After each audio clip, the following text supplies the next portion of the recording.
Hello. So, rice pudding pot 2. Thermomix has done its stuff. Beeped after 40 minutes. I've been busy having my lunch, writing up my reports, doing what I need to do. That was doing its thing.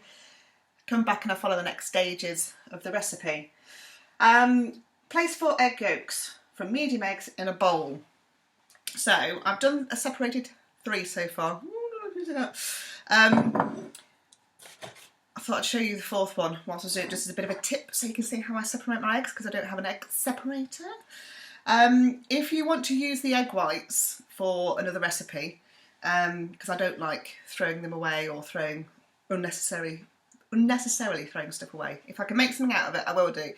Obviously egg whites are perfect for meringues, and the Thermomix makes the best meringues. So I would like to keep my egg whites rather than just throw them away. So what I've done is, or what I do really, to separate my eggs, I just crack it with a fork or a knife, not a sharp knife, you don't want to cut your fingers, and literally tip it on its side like that. I've got 2 parts of the shell, and all I'm going to do is transfer the egg yolk from one into the other very carefully so that you don't nip the egg yolk. The egg whites have gone into this bowl. I'm just going to do it one more time just to make sure I've got all the egg whites. And then I'm literally left with an egg yolk, and that's what we're going to use today. And my egg whites, don't know if you can see that, but there are egg whites, no egg yolk. Very simple way of separating your eggs. So it's going to tell me to mix those egg whites, egg yolks. We don't want egg whites, we want egg yolks. This is going to make this into almost like a custard. And it asks you to mix it with some of the milk from the bowl. And I imagine, again not being a trained chef but knowing a little bit about cooking, it's so that if I tip the egg yolk straight into there without doing this next part, you might end up with a bit of a scrambled egg mixture, and we don't want that. So this already smells absolutely divine. So I am just going to put, it says 4 teaspoons, I have got a big spoon out, but I'm just going to put 1, 2...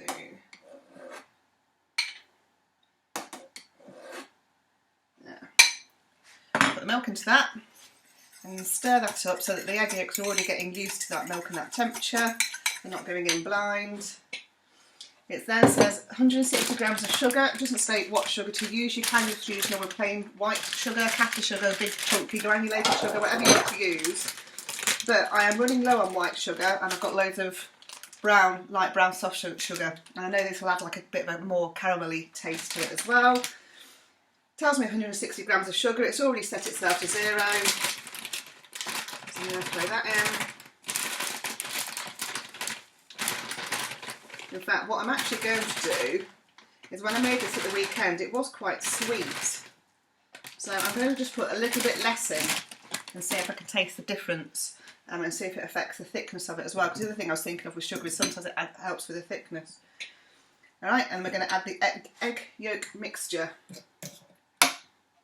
So hopefully, just because I'm conscious that I don't want it to go all scrambly, I've kind of just been lightly with the fork, just mixing that into the top there so it mixes straight in.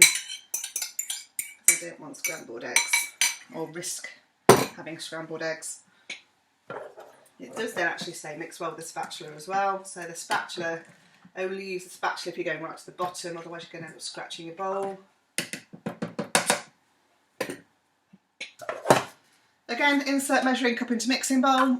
So again, put it in there. Again, it tells me that it's now going to do it for 10 minutes. Again, it's already set the time and set the heat. I just need to set this stirring. And that will be the rice pudding in 10 minutes time. And because I've got work to do, I am just going to let that sit now. But obviously once it's cooked, you can then just decant it into a bowl or a tub of some description to pop back in the fridge and reheat whenever you need it, because it is delicious. You won't have that in your fridge for very long, trust me. It is the most scrumptious thing in the world, along with everything else that I've been cooking. So yeah, so there we go. It took me 5 minutes for the first bit, it's taken me a couple of minutes for the second bit, and I just carry on with the rest of my day. That's the Thermomix. I don't have to do anything else. Alright, take care, bye bye. And by the way, I'm not sharing this out either. Last week I shared my lemon curd out. This is all mine. All mine. Not going anywhere. Bye.